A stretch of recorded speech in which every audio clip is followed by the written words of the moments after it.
Friends, how are you doing today? I am so damn excited to chat with you about this topic. And so we have had some phenomenal speakers who have been talking about the personal part of working. We had the gentleman talking about cancer. We've had people talking about, the grappling on teams. And so my talk is going to be about innovation and conflict. But I hate to tell you, this is going to be about you.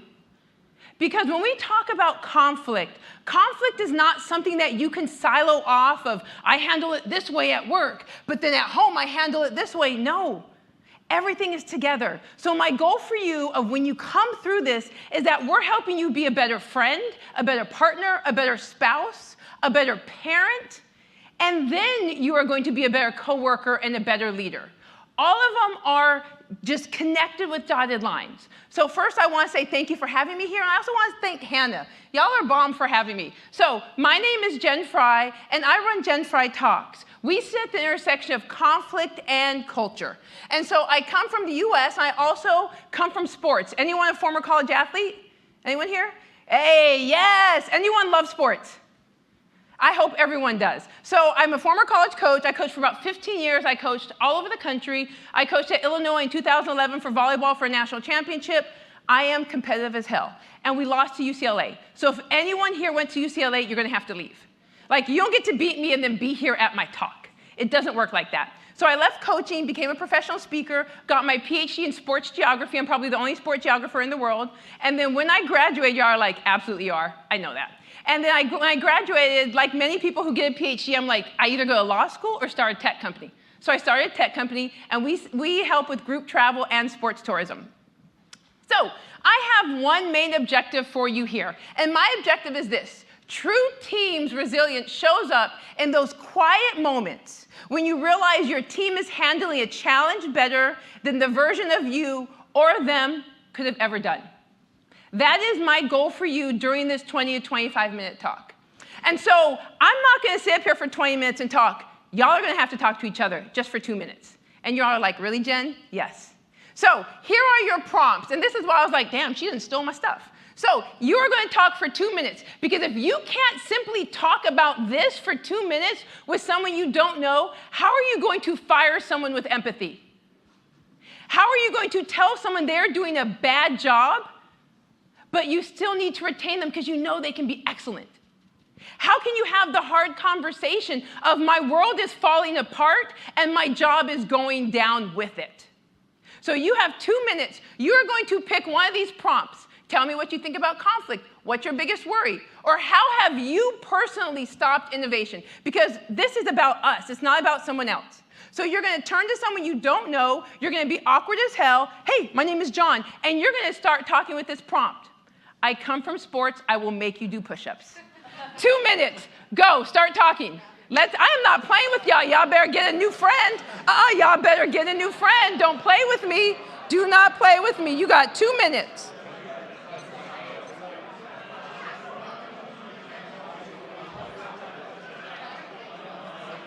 Stand like a foot to the left or two. So your face is in the dark when you stand here. Right here?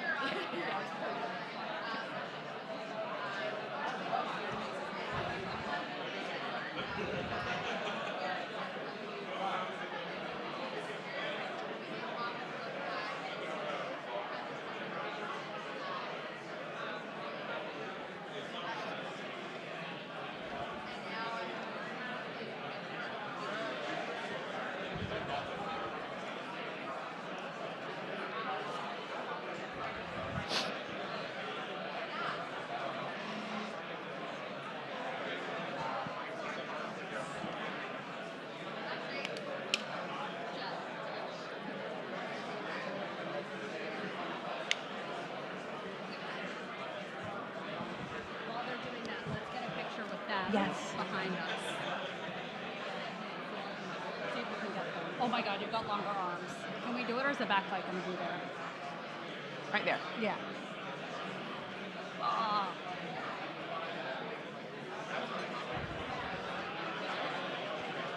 Okay.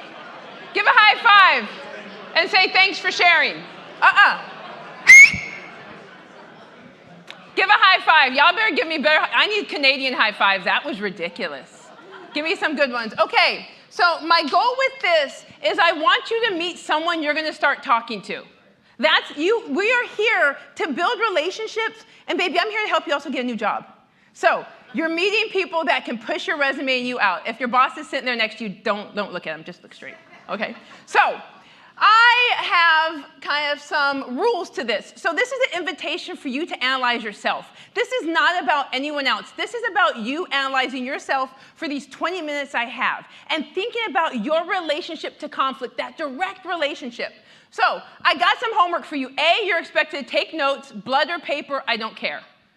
You better be writing, you better get the little stylus out, I don't care, take notes.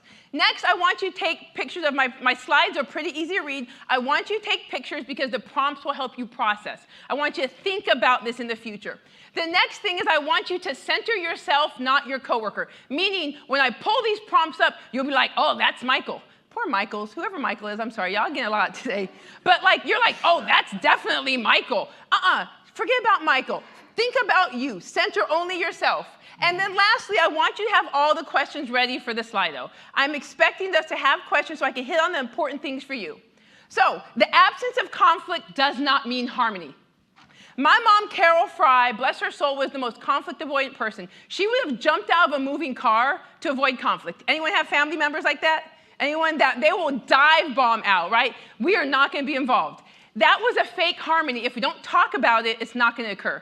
Babe, you can't do that at work because the problems will keep going. So here are the prompts. I want you to think about what is your department and your conflict tolerance. So when we were talking about, the gentleman before talked about people learn from mistakes. How many of y'all learn from mistakes if you're worried about being fired? No one. So we have, Hannah's like, me, girl, not me. I'd be like, please don't. So what is your conflict tolerance? I want you to think about it. If you see two of your coworkers battling out, are you like, oh, that doesn't bother me? Or are you like, please stop it, it's making me feel uncomfortable? Are you the person that when an email gets spicy, you ignore it, or do you put the CC, BCC, MCC, KCC on it, all the CCs on it? So I want you to think about on a spectrum, where is your department's conflict tolerance and your conflict tolerance? You cannot innovate if you have no tolerance. You can't. If when one thing happens, you blow up, no one will innovate. No one will navigate conflict. So this is why it's so important that you understand your conflict tolerance and where you fall and what things get you up and what things you're like, that's not my business. So really thinking about that. The next thing is, what is your department and your mistake spectrum? Meaning, you're going to have some mistakes that they make, doesn't matter. Other mistakes, someone might lose their job. You have to figure out what the spectrum is, because if you're going to move fast and fail fast, that means that mistakes are going to happen. People cannot innovate if they are worried if they make a mistake, you will blow their head off.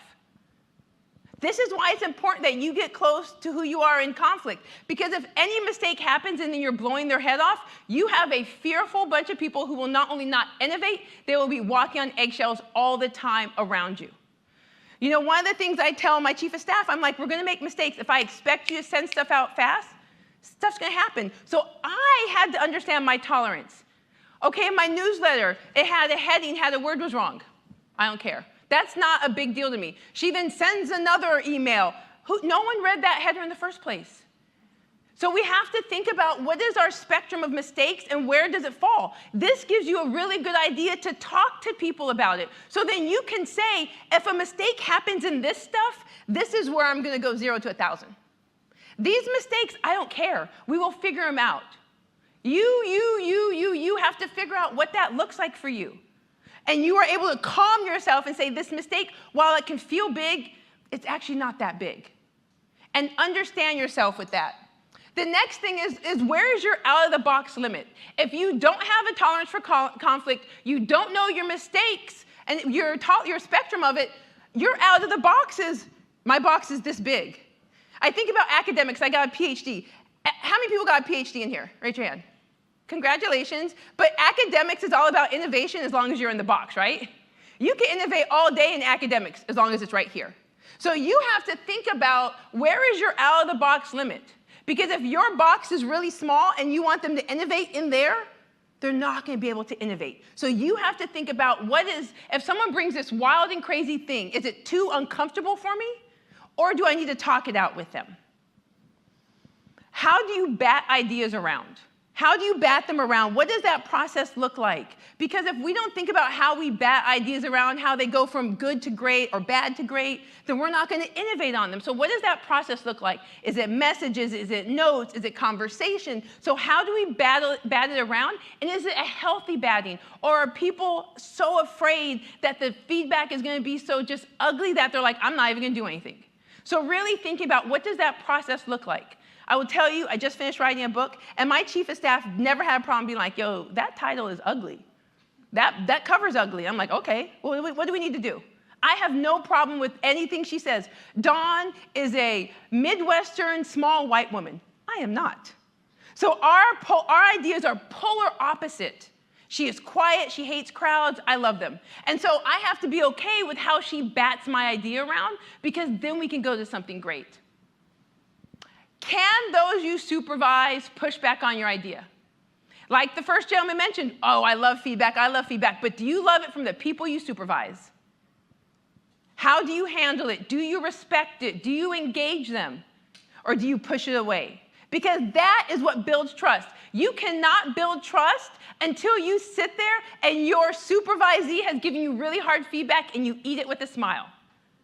Trust does not matter if my door is open. No, trust is when you tell them something and they take it and you can move on. That's when you build trust, is I can trust that you're not going to eat me alive, you're not going to cuss me out, you're not going to blow me up in a meeting. So can the people you supervise truly push back on your ideas? Or are they afraid because they know they'll get blown up? And they'd rather see something die than to say something to you. And to really think about that. How are you preparing your supervisors for conflict? If you manage a team, are you preparing those under you, or are you making all the conflict your issues? If you are managing all the conflict, that's a you issue, not a supervisor issue. You are not adequately preparing them. You need to prepare them for all different types of conflict. Conflict up, conflict down, conflict sideways. Conflict in meeting when someone says something inappropriate.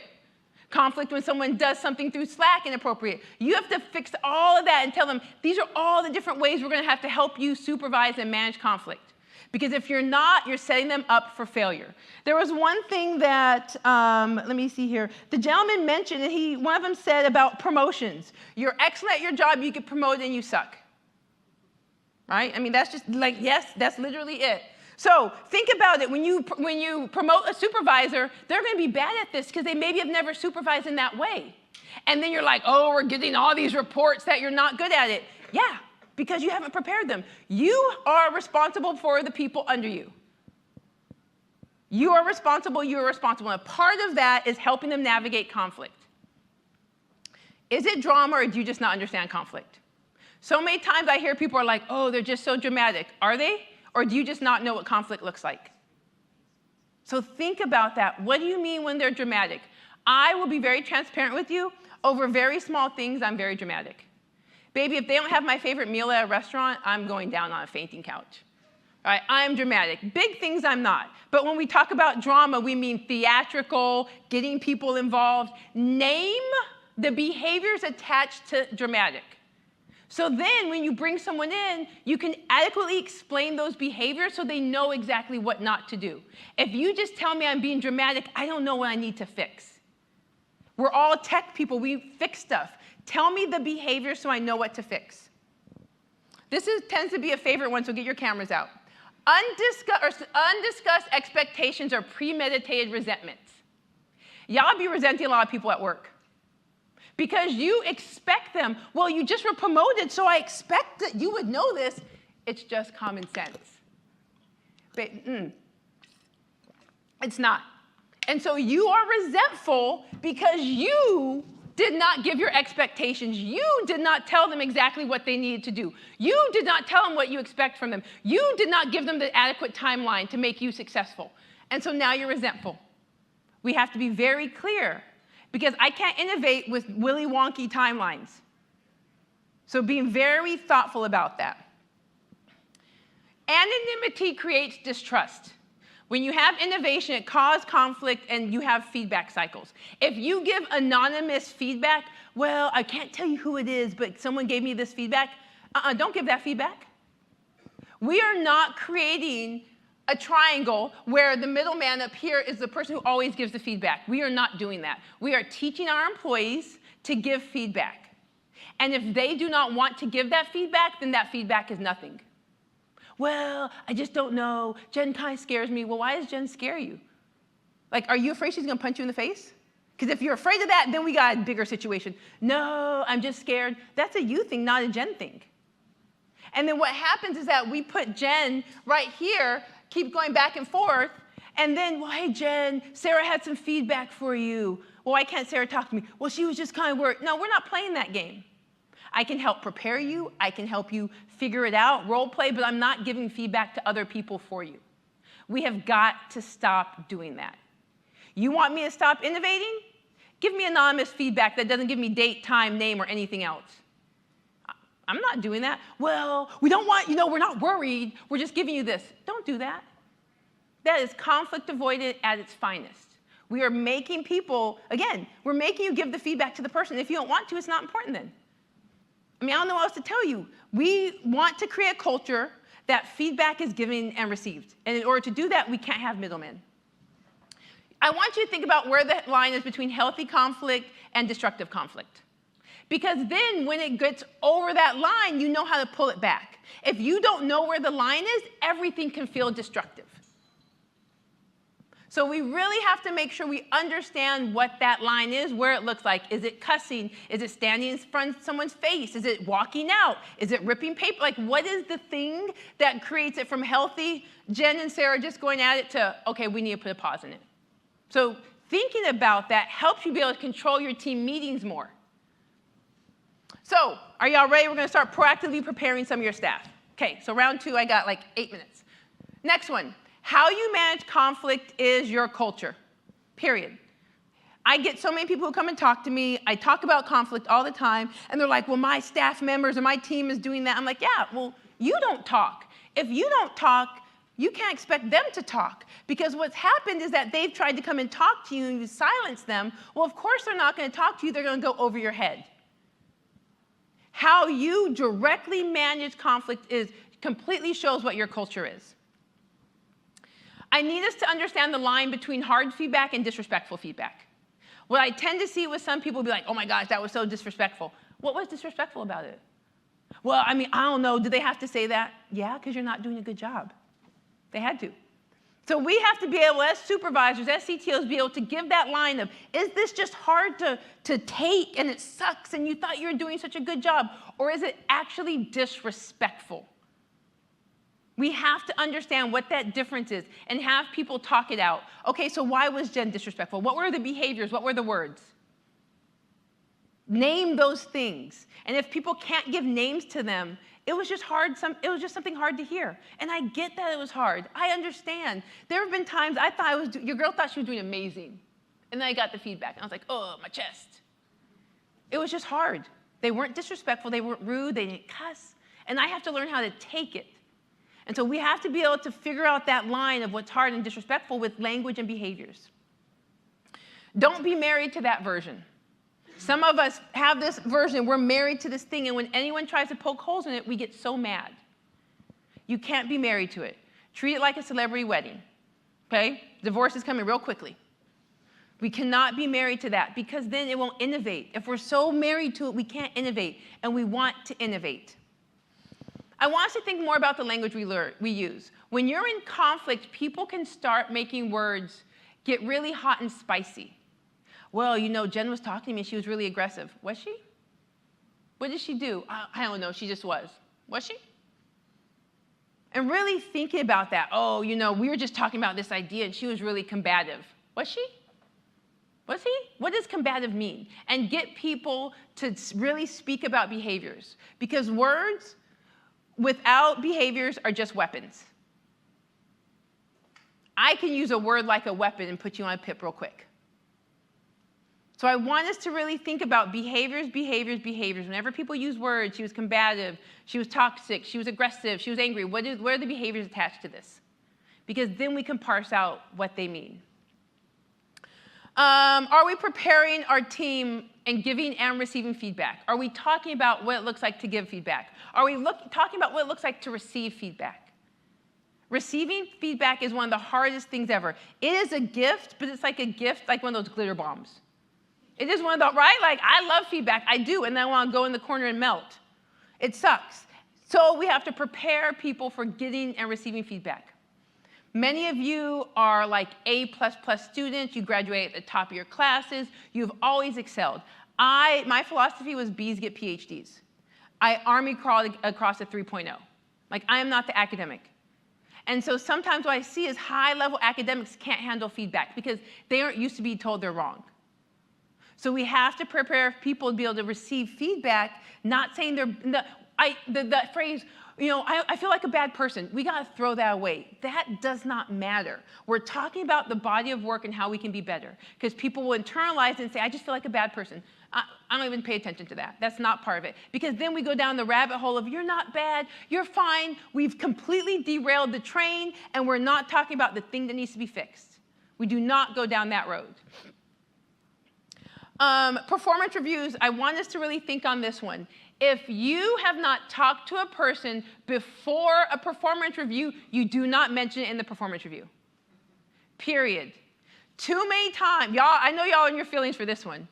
Too many times I see in performance reviews something someone did 9 months ago.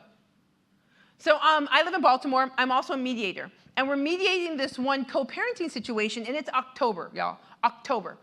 And the woman says, so we're always like, you know, anyone wants to start? And the woman's like, well, February 13th. And I'm like, February? Baby, this is Halloween time. But that's what people do, is they hold on to information when they're in power, and then they blow you up because you're worried about your job, your performance, your promotion, your salary, everything, and you just have to take it. If you are a supervisor and you wait, you are a detriment. It is scary to have to give feedback, I get it, but we do not hold on to it until the worst part. Anything on a performance review should always be talked about extensively beforehand. And then lastly, I need you all to pay attention to this damn one. Y'all ready? Y'all ready? Yes. No conflict in Slack or email or text. Stop doing it. Y'all know, y'all probably got an argument right now. Stop doing it. You're doing it in front of 30 people. Everyone is like this. Ooh, girl, did you read that? We know it, right? You're sending Slack messages off to the side. Girl, get on the Slack right now. John and Sarah are going at it. Once it starts to be spicy, pull it to the side. There is no reason why your conflict should be in front of everyone, unless you're trying to get allies. We don't do that. Because then you and I can't solve this thing because there are 3 other people, you know, the coworkers that will always add something. We can't do that. We have got to pull conflict to the side for people to figure it out. When have you ever figured out a high volatile conflict in front of 30 people? Never. Pull it to the side. Have the conversation. That's the only way to do it. So I'm going to leave you with some stuff. I hope y'all have been thinking about your questions. Number 1, learn your edges. What are the things that pushes on your edges when it comes to mistakes and conflict? What are the things that, for me, if an email goes more than 3 days, I'm going to have something to say. So what are the things that are on your edges, and what are the things you don't care? You can't innovate without conflict. No way, no how. Conflict is every single relationship, every single one. All ideas get blown up. There have been times where I thought this was the next Pulitzer Prize, and then my chief of staff was like, girl, that ain't it. Fix that. And then I need y'all to get a therapist. I'm dead serious. I come from the US, baby, I need like 5. But like, I need y'all to get a therapist to figure out what's going on with yourself and how you can show it better for people. So I got this little feedback thing. While you're thinking about your questions, can you fill it out so I make sure that I'm doing the skills that you all need? It'll take you literally like 2 minutes, if that.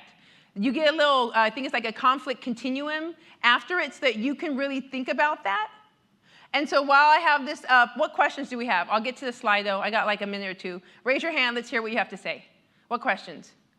Oh, have you ever seen a team misuse constructive conflict as an excuse for poor behavior? And how do you address it? What do you mean if the person wants to say constructive? I think we have to determine what constructive means. Constructive doesn't mean you cussing me out. Constructive doesn't mean you embarrassing me. So getting clear on what do we mean by constructive. We can battle it out as long as we stay within the realms of what does it mean for this department or team to be respectful. So really getting onto that constructive part. And I think that to name it is that constructive conflict doesn't mean that you're cussing me or yelling at me or screaming at me. It doesn't mean that. So that's how I'd address it. What about if conflict is between people of different leadership levels? Isn't there a power imbalance and opportunity for someone to pull rank? Always. Always 100%. And with that, I would say document. I know that there are some email or computer systems that don't allow you to BCC, or I'd screenshot it and keep it all. But absolutely there is. And I think that's really important to see if you can have the conversation with that person about pulling rank. Because whenever people in leadership pull rank, it's because they're scared. And instead of me having the conversation with you, I'm just going to pull rank to shut you up. Because it's easier to do that than to apologize or to navigate through a really hard moment. And I have tried to be very cognizant of that, very cognizant when talking to people who I manage and what that looks like and feels like to them. And then what do you do when anonymous feedback criticizes a person's character and does not align with the perspective that you know of them? So first off, I ain't taking no damn anonymous feedback. I don't care about it. Nope, no anonymous feedback. If you're not willing to talk about it to the person, it doesn't bother me. Friends, thank you so much. And I'll be afterwards. If anyone wants to talk about this, I'll be here afterwards. Thank you.